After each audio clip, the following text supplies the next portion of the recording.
Olá. Neste vídeo eu vou fazer algumas observações sobre Hamlet, de William Shakespeare. E eu pretendo fazer não sei se uma série de vídeos, mas pelo menos ah, dois ou três vídeos sobre essa peça, porque como é uma peça muito rica, com muitos elementos, acho que vale a pena separar ah, as observações em dois, três vídeos. Por que essa peça? Porque eu estou com a sorte de ter dois alunos interessados nela. Estamos lendo a peça. E neste primeiro vídeo eu pretendo fazer uma introdução, né, sobre a peça, o enredo, os temas principais, e uma descrição do primeiro ato. Vamos ver se eu consigo, assim, eu não fico só na introdução.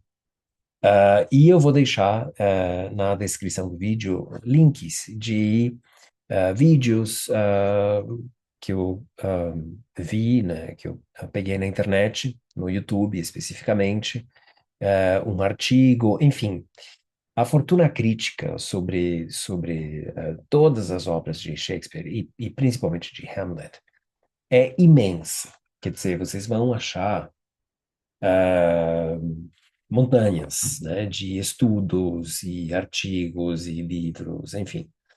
Então, nesse sentido, é fácil, porque você tem muito material, e é um pouco mais difícil, porque, de alguma maneira, você tem que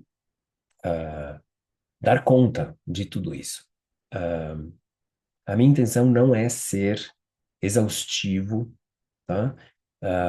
Eu vou fazer uma análise geral, e superficial até, mas com a intenção de tocar nos assuntos, principais. Então, em primeiro lugar,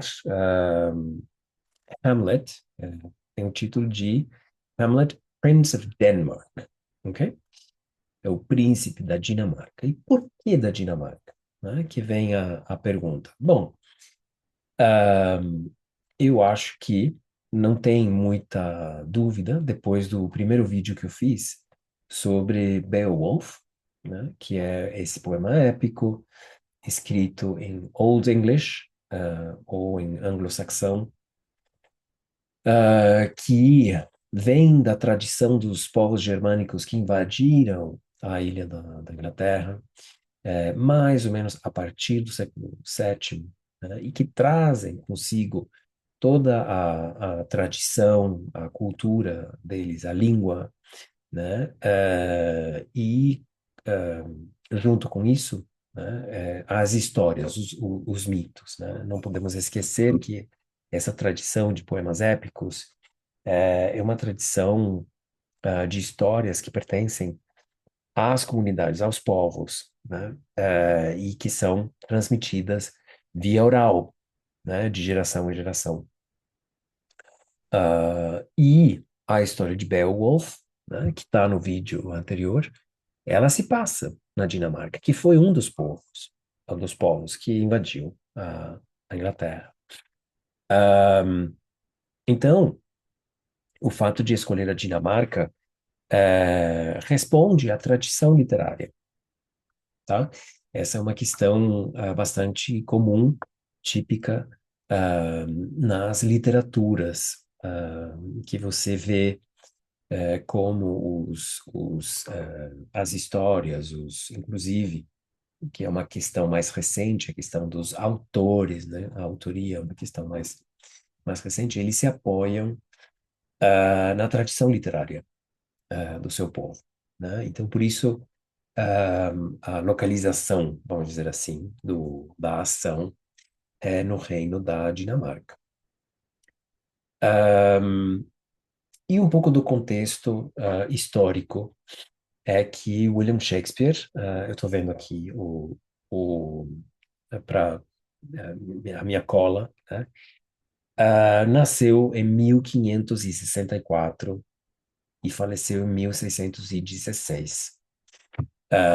Quer dizer, na segunda metade do século XVI, e ele falece no início do século XVII. Basicamente, ele viveu todo o reinado da rainha Elizabeth I, né? Elizabeth I, que, por sua vez, era filha do Henrique VIII. E não podemos esquecer que o Henrique VIII foi o rei e rompeu as relações com a Igreja Católica na Inglaterra e fundou a Igreja Anglicana. Ah, e foram reis, né? O rei Henrique VIII já é no final da Idade Média, ah, que eram reis totalitários, né? Enfim, não é mera coincidência que alguns anos depois do falecimento da Rainha Elizabeth I, mais ou menos uns 40, quase 50, um pouquinho menos de 50 anos depois, a Inglaterra ah, vai entrar numa guerra civil que vai depor o rei e vai estabelecer uma república democrática. Desculpa, nada a ver. Parlamentária, tá? Ah, Me desculpem um erro aí. Parlamentária. Com Oliver Cromwell como a figura, como líder dessa guerra civil, que dura mais ou menos 10 anos, e depois que o Oliver Cromwell falece, eh, não consegue se sustentar esse novo sistema e a monarquia é restituída. Mas depois da restituição da monarquia, eh, é, nasce, vamos dizer assim, né, o germe, né, a semente do que vai ser um movimento fundamental na história da humanidade, da filosofia e da humanidade, que é o iluminismo. Ah, com pensadores como Thomas Hobbes, John Locke, etc. e tal. O Rousseau, mais tarde, um pouco posterior, e que vão o movimento do iluminismo, ele vai fazer um contrapeso à, ah, à figura do rei como uma figura totalitária, ah, não só totalitária, mas também uma figura que era religiosa também. Ele era o centro. Henrique VIII, ele quando rompe com a Igreja Católica e funda a Igreja Anglicana, ele é também a máxima autoridade religiosa, ok? Então, nesse contexto, havia uma perseguição, né, a todos os grupos religiosos que se opunham à, à autoridade do Estado, à autoridade religiosa do Estado. Dentre eles, os católicos. Né? Os católicos foram muito perseguidos na Inglaterra no século XVI e XVII. Então, havia, né, foram perseguidos, mortos, assassinados, enfim, era uma guerra mesmo contra os católicos. Ah, e não podemos esquecer também que vamos dizer assim, as vertentes protestantes que se opunham, né, à Igreja Anglicana, elas também eram perseguidas. Dentre elas, os puritanos. Os puritanos são protestantes, eles são mais conservadores, vamos dizer assim. Eles tinham críticas à Igreja Anglicana, eles achavam que a Igreja Anglicana ela estava se afastando da sua ideia essencial de se opor aos excessos da Igreja Católica, e eles eram perseguidos também. Então, eles, neste caos, né, de conflito religioso, eles acabam fugindo para a América e chegam no que hoje em dia é o estado de Massachusetts. E chegam no Mayflower, tá? Que é tido como um dos eventos clássicos, né, da história dos Estados Unidos, quando chegam os primeiros ah, ah, religiosos britânicos, vamos dizer assim, a colonizar ah, a América. Então, era um cenário, o cenário do reinado da Elizabeth I, não podemos esquecer, são reinados de monarcas totalitários, ah, ah, ah, ah, ah, autoritários, enfim, e dentro desse contexto de perseguição de outros grupos religiosos, dentre eles os católicos. Ok? Mas por que isto é importante? Porque, e esta não é uma ideia nova, vocês podem achar uma montanha de artigos sobre este assunto, falando sobre este assunto, de que Shakespeare também teria colocado a, a ação da peça na Dinamarca, porque ele vai trazer esse conflito, o conflito entre católicos e protestantes na Inglaterra, para dentro da peça. E para ele, já que ele trabalhava e expunha suas peças sob o reinado da Rainha Elizabeth I, era arriscado para ele tratar desses assuntos tão diretamente. Se você coloca a ação da peça em outro lugar, em outro país, fica mais suave, né? Você tem menos chances de ser censurado. Então, uh, essa seria esse seria outro motivo, tá? E em que elementos vamos ver esse conflito entre católicos, né, e protestantes? Em primeiro lugar, isto já entrando no ato primeiro, a aparição do fantasma. Então, o fantasma é uma figura muito interessante, e aí já temos um outro elemento, que é o elemento do, ah, ah, da aparição de um espírito, tá? Que é um elemento tradicional católico, né? Dos os santos, os espíritos, né? São coisas nas quais a Igreja Católica ah, acredita, né? E que os protestantes se opunham radicalmente, né? Para a Igreja Protestante, a questão dos fantasmas, dos espíritos é uma coisa inexistente. E a aparição do fantasma, que é o pai do príncipe Hamlet. Aqui a gente tem que ter esse cuidado, que os dois têm o mesmo nome. Um é o rei Hamlet, King Hamlet, e o outro é Prince Hamlet, que é o protagonista da peça.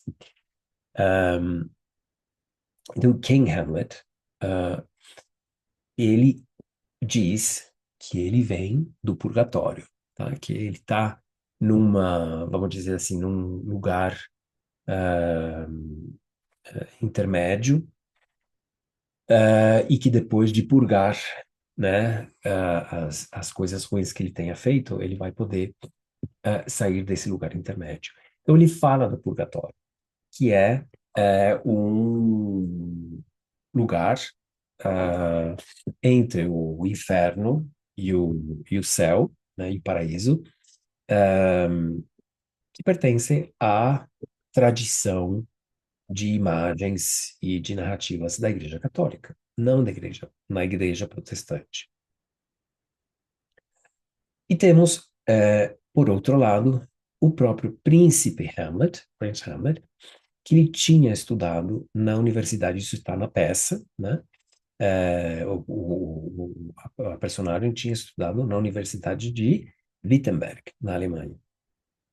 E foi a cidade, na qual Martim Lutero inicia, o processo que vai ser chamado processo da Reforma, né? Que é esse cisma entre a Igreja Católica e o que hoje é conhecido como o protestantismo, ok? Então, para Hamlet, vai ser muito. E Hamlet vem com. Pelo fato de ter estudado na Universidade de Wittenberg, e naquela época, as universidades eram lugares onde se ensinava basicamente humanidades, filosofia, ciências, mas nada como as universidades hoje em dia, que as universidades hoje em dia estão formatadas basicamente na ideia da industrialização, né, de gerar um profissional com um diploma que possa trabalhar para as indústrias, né? É um conceito totalmente diferente. Devido a isso também, um pouco o teor filosófico dos solilóquios do Hamlet. O conteúdo filosófico, né, dos solilóquios de Hamlet. Então, para Hamlet, é uma contradição, né? Isto de uma contradição, é um choque muito grande. Isto de acreditar num fantasma, né? Que diz que está no purgatório, e ele vem da Universidade de Wittenberg. Então, tem ali um conflito presente, ok? E uma outra questão, outro tema, é a questão dele, Hamlet, como a personagem principal. Então, Hamlet é um jovem, em primeiro lugar, né? Não é um homem de 40 anos, de 50 anos, é um jovem de supostamente 20 e poucos anos, que vive o seguinte drama. O pai dele morre, ele ainda não sabe a causa da morte do pai, e quando ele volta da Alemanha para a Dinamarca, ele se encontra com o fato de que o tio dele, Cláudio, tinha assumido o trono e se casado com a sua mãe, a rainha Gertrudes. Ah, Depois de apenas 2 meses, ou menos de 2 meses, um pouco menos de 2 meses, da morte do pai. Então, olha conflito, né, para um jovem que chega na corte como sendo herdeiro do trono, ah, e que vê que o seu tio é o rei, que a mãe dele está feliz, casada com o tio, ah, apenas 2 meses depois da morte do pai. No entanto, um desejo de vingança se vê frustrado por dois motivos. Em primeiro lugar, porque não é fácil. Parece simples pensar de que um jovem nessa situação poderia pegar a espada e simplesmente matar o tio. Isso Poderia ser pensado assim, mas não é fácil.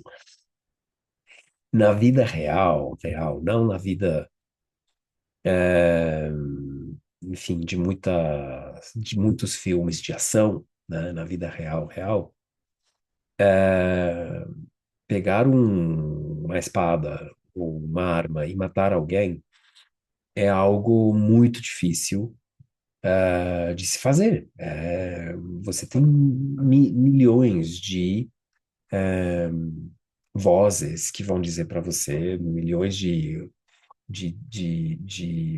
impedimentos morais que vão te reprimir. Em segundo lugar, que parece, eh, Hamlet parece ser um personagem ah, no qual, ou em quem, esses conflitos se materializam ah, e dão lugar àquela angústia que ele sente de eu deveria matar o meu tio, principalmente depois que ele toma conhecimento. É o fantasma, né? O fantasma do pai, que deve ser dito, o fantasma não é apenas uma ilusão de Hamlet, porque os amigos dele, Horatio, Marcelo, Bernardo, todos eles veem também o fantasma. Não ouvem, mas veem. Então, o fantasma não é apenas uma perturbação psicológica, tá? É, enfim, mas dentro de Hamlet existe esse conflito, né? Hamlet não parece ser uma pessoa tão impulsiva, a personagem de um temperamento impulsivo do que sente raiva e pá, e vai e mata, né? Ele tem uma questão mental, uma questão racional. Então, ali, a presença da Universidade de Wittenberg parece ser muito forte, né? Essa questão do pensar, da filosofia, né? Que, enfim, eh, esse parece ser um conflito bem interessante, né? De se pensar, inclusive, contemporaneamente, né? De como as nossas emoções, o mundo das emoções, não é um mundo racional. A nossa mente, é, nossa mente racional, ela é capaz, de pensar coisas, fantásticas, incríveis, mas parece que o nosso universo, a nossa psique emocional, ela é de outra ordem, né? E esse é um comentário absolutamente pessoal, tá? Não estou afirmando nada, mas é apenas o que eu sinto, o que eu percebo, enfim, que a gente pensa, que a gente sente, enfim, muitas vezes tem uma dinâmica que você tenta entender, e eu acho que por isso que cria esses, você pode ter esses conflitos assim tão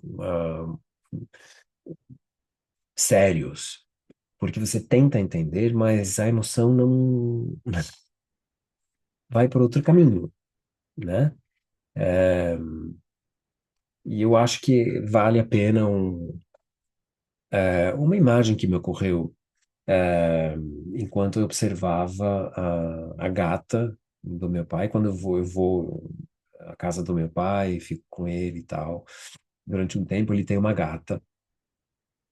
E a gata, ela entra e sai da casa quando ela quer. eh, e às vezes eu estou dando aula, enfim, e tem a janela na minha frente e a gata vem, quer entrar. Eu abro, ela entra e depois, imediatamente depois, ela quer sair. E eu fico perguntando para ela, mas gata, o que você quer, né? Quer entrar ou sair? Mas, na verdade, o entrar, sair, ou um espaço fechado, esse conceito de estar dentro ou fora, são conceitos humanos, não são conceitos, enfim, um animal, para o animal é outra história, né? O animal vê um obstáculo, né? Sabe, porque tem um cérebro capaz de saber que se ela olhar para mim, já aprendeu, né? Se ela olhar para mim e miar, ah, ela sabe que eu vou abrir a janela para ela, né? Ela não sabe o que é abrir, né? Esse conceito. Para ela fica claro de eu tenho um obstáculo, eu quero avançar, tira esse obstáculo, né? E ela olha para mim, eu abro a janela e ela sai. Mas abrir e sair, né, são conceitos humanos, né? Então, eu sinto um pouco que o nosso universo emocional, ele é como a gata do meu pai, né? Ela entra, sai, né? Ela não entende a, a razão. A razão é outra coisa. E eu acho que esse conflito é um conflito muito evidente na personagem Hamlet, de como ele sofre, né, essas angústias de querer mandar tudo né, pros infernos, né, se rebelar contra o tio, mas ao mesmo tempo, sendo um membro da corte, embora seja um parente tão próximo, né, você não pode fazer qualquer coisa contra um rei. É por isso que é tão difícil, contra um rei, contra a autoridade máxima. Não é chegar e fazer. Não é assim tão simples.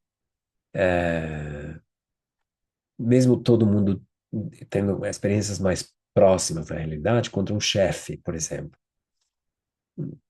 Quer dizer, você tem mil fantasias de, eu vou chegar amanhã, vou abrir a porta da sala do meu chefe, vou falar A, B, C, pá, pá, pá, pá, pá. Isso tá na tua cabeça, né? Mas quando você chega lá, você não faz. Só na novela. Na novela, né, na novela, a personagem pode falar, você é um, isso, aquilo, pá, pá, pá. Mas vai você fazer isso, para ver o que acontece. Com você. Não é uma questão só de vai ver o que acontece, né? O que o teu chefe vai fazer com você. Não é só isso. Vai ver o que acontece aqui dentro, né? Porque são normas, que estão introjetadas de uma maneira tão forte que,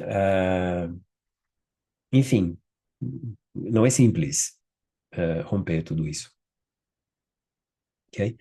Ah, enfim, então esse é o conflito de Hamlet, ok? Na verdade, uma peça muito, perdão, muito sobre esse personagem, sobre esse jovem e sobre os conflitos desse jovem. Bom, e agora um pouco a estrutura do primeiro ato. São 5 cenas. Ah, a primeira traz os personagens dos guardas, dos seguranças, né? Francisco, Bernardo, Marcelo e Horácio, Horatio. Ahm, e sem esquecer que Horatio, Horácio, ele tinha estudado na Universidade de Wittenberg com Hamlet. Então ele é mais próximo de Hamlet. E por ter esses estudos de universidade, na verdade, ele era mais racional. Então Bernardo e Marcelo querem trazer o Horatio para ele ver a presença do fantasma. Porque Bernardo e Marcelo já tinham visto o, o fantasma. E Horácio não acreditava, né? Então eles trazem o Horácio durante o turno deles, né? E Horácio finalmente vê o fantasma. E ele fica impactado, quase sem conseguir acreditar no que está vendo. Na cena 2, a cena 2 traz um momento importante. Está no palácio da Dinamarca e entram Cláudio com a rainha Gertrudes, o rei Cláudio, que é tio de Hamlet, e então Hamlet está tem outros membros da corte, Polônio, e Polônio é o pai de Laertes e da Ofélia, e outros diplomatas. E aqui tem uma questão importante, porque acontecimentos anteriores à ação da peça revelam que tinha existido uma guerra entre a Dinamarca e a Noruega,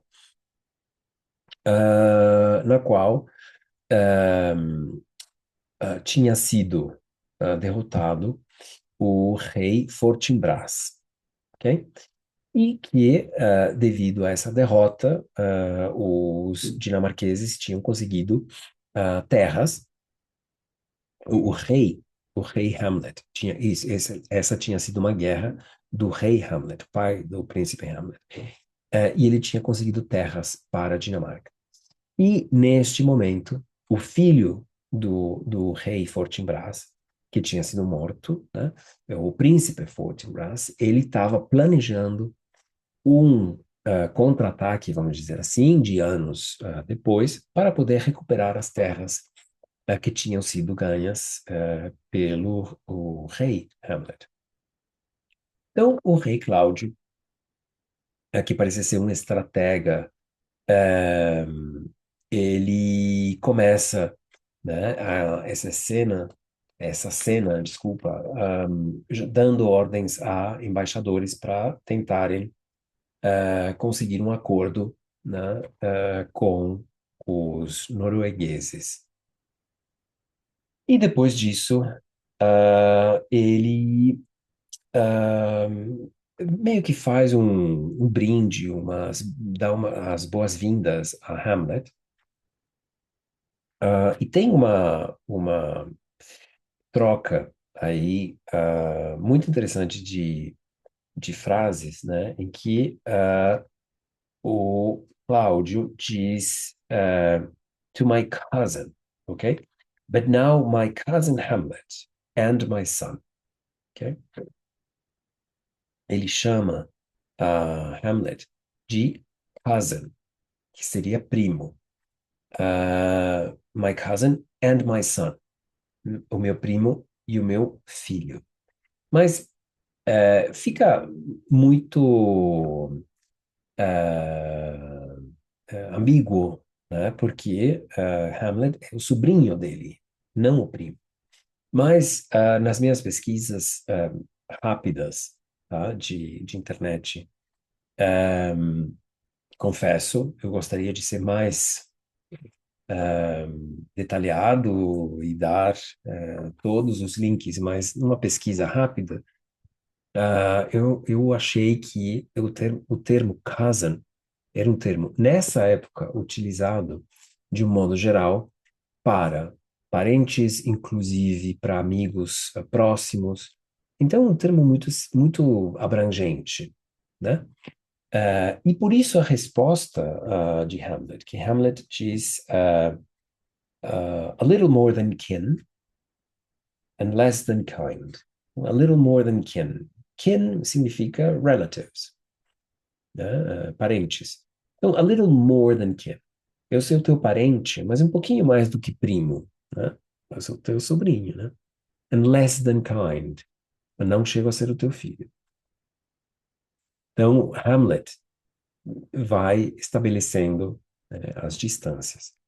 E aí o rei Cláudio ah, fala ou diz para o Hamlet que ele parece muito abatido, e que, enfim, a vida é uma sucessão de vida e morte, e que por isso a gente não pode se apegar à tristeza ou ao luto de determinadas mortes, e que isso acabou de acontecer com o pai dele, e que é muito compreensível que a gente sinta dor, e que faça um luto, mas que não pode você ficar, né, a vida eterna, nesse luto. Um pouco provocando Hamlet, como dizendo assim, bom, vamos esquecer esse episódio, né? E ao ponto de que a própria mãe de Hamlet, a rainha Gertrudes, ela diz, mas o que parece ser tão especial para você? What seems so particular with thee, right? Or to thee? Ela diz, deixa eu só achar o. Why seems it so particular with thee? Né? Então, por que parece assim tão específico, tão particular com você essa questão do sofrimento do. E Hamlet tem uma reação assim mais, né, do estômago, que diz, sim, madam, né? Parece, não é, não é o que parece. Não é simplesmente um parecer, né? Todas as roupas, ele diz, todas as roupas, os ornamentos que acompanham o luto, as vestimentas, enfim, nenhuma delas consegue expressar o que está realmente aqui dentro, né? Essas coisas passam, né? Mas o que está aqui dentro é outra história. É basicamente isso. E aí o rei e a rainha, que sabiam que o Hamlet queria voltar a Wittenberg, é, eles pedem, não fica muito por uma petição da rainha.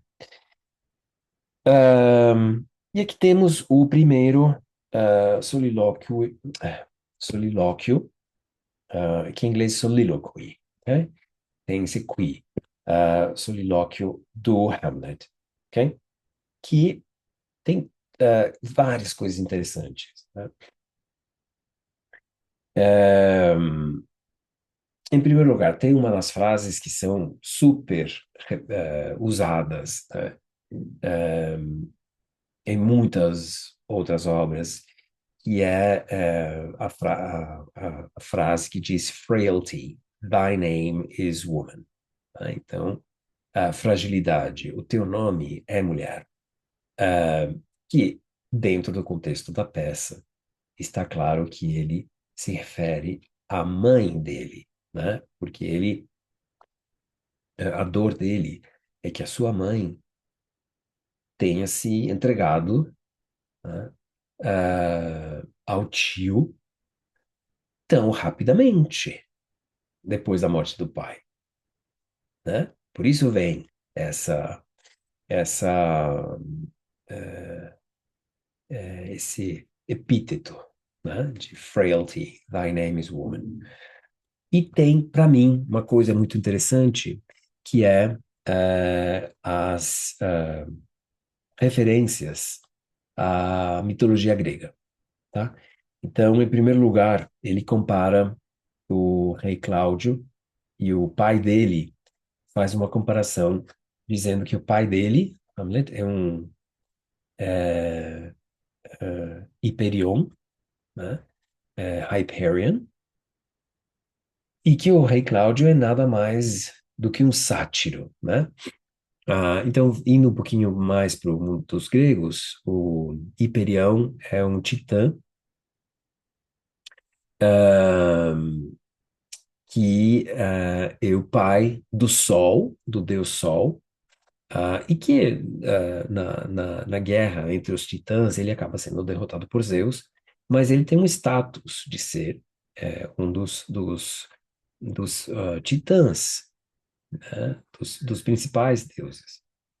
Enquanto que o Cláudio seria um sátiro, né? Que um sátiro é uma figura muito baixa em comparação com os titãs. E depois ele traz a figura da Níobe. E traz a figura da Níobe para falar sobre as lágrimas, sobre a quantidade de lágrimas derramadas pela mãe, né? Aí eu acho que é um pouquinho ambíguo, porque a Níobe era uma rainha de Tebas que teve 14 filhos, né, entre filhos e filhas. O mito de Níobe é que ela, em algum momento, ela se gaba, né? Se vangloria da beleza e da quantidade de filhos como sendo superior à deusa Leto. E no universo grego, você desafiar, se gabar de alguma coisa humana, terrena, perante os deuses, era um insulto, né? Era um ato de hibris, que a hibris é isso, é esse excesso dos seres humanos que, enfim, pertencem a um mundo que não é o mundo dos deuses. Você não pode desafiar determinadas coisas, não pode, dito de uma maneira muito simples, assim, não dá para você ficar se achando, né? Tanto, né? Tem coisas que são muito sagradas, né? Divinas, vamos dizer assim, divinas. Então, a deusa Leto vai castigar a rainha Níobe e vai pedir para os seus filhos, Ártemis e Apolo, que eram deuses, eh, que matem os filhos de Níobe. E Ártemis é a deusa da natureza, né? Caçadora. Apolo é conhecido como deus do arco e a flecha. E eles matam os 14 filhos de Níobe. O marido de Níobe, de desespero, ele se mata, se suicida. Então, Níobe perde absolutamente tudo por esse ato de arrogância humana. E chora. E Hamlet fala um pouco sobre as lágrimas da mãe, como as lágrimas de Níobe, né? Mas que essas lágrimas duraram muito pouco, ele diz. Bom, e aí também ele faz outra comparação em que rebaixa o tio Cláudio perante a figura do pai, né? Do rei Hamlet, em que fala, bom, meu tio era a meu pai como eu seria perante o Hércules, né? Hércules é um, né, semideus grego. E eu sou nada, né? Imagina. Bom, assim é meu tio, nada em relação ao meu pai, né? Então, essas referências à mitologia grega são muito interessantes, né? Para a gente ver a riqueza do que há por trás de cada verso, de cada imagem desta obra, e, enfim, da obra de Shakespeare. Não é à toa que, enfim, seja o que é. Bom, e a cena 3 traz a apresentação de personagens que vão ser muito importantes eh, para o conflito, que são Polônio e seus filhos Laerte e Ofélia, tá? Então, Laerte, ele está voltando para a França, ele tinha voltado para Dinamarca, para... Bom, depois dessa pequena interrupção, na cena 3 essa cena que traz esses personagens que vão ser centrais no desenvolvimento da peça, que é Polônio, pai do Laerte e da Ofélia. Laerte está voltando, sai da Dinamarca, volta para a França, ah, e ele dá muitos conselhos a Ofélia. Ofélia é uma moça, uma clássica, eu diria, uma Parthenos, né, grega. É uma moça jovem, ah, na idade de se casar, mas que é protegida pela família, pelo pai, pelo irmão, protegida a virgindade dela, por isso que é uma Parthenos, né? Quer dizer, quem diz isso sou eu, tá? Não tá na peça. Tem essa figura, assim, da moça virginal.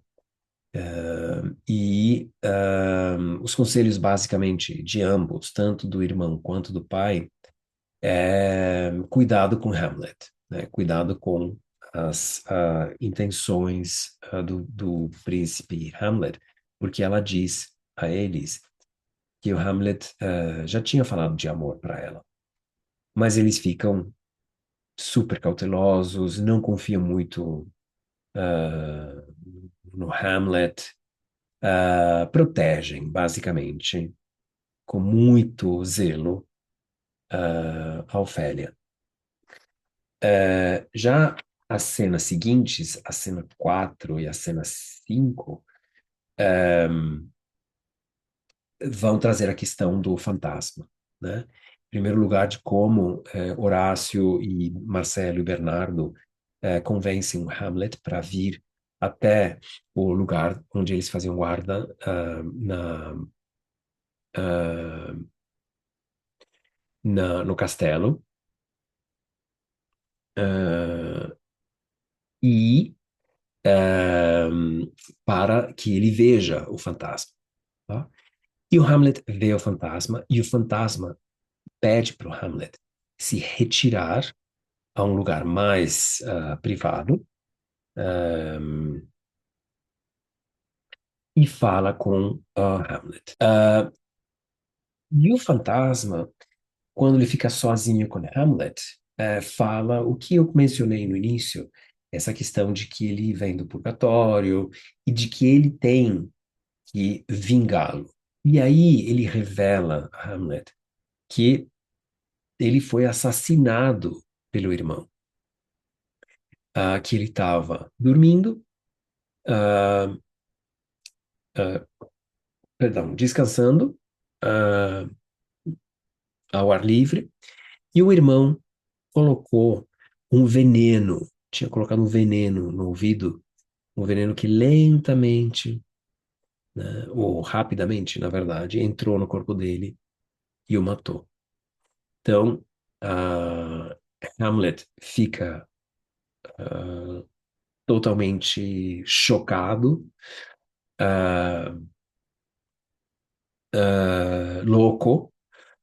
Isso a gente vai ver no ato segundo, quando ele aparece frente a Ofélia, e Ofélia fica totalmente assustada, porque Hamlet está alucinado, assim, está fora de si, com um surto, quase com um surto psicótico, né? Um sinal que vai ser muito mal interpretado pelo pai dela, pelo Polônio achando que era o sinal de uma loucura de amor de Hamlet pela filha, né?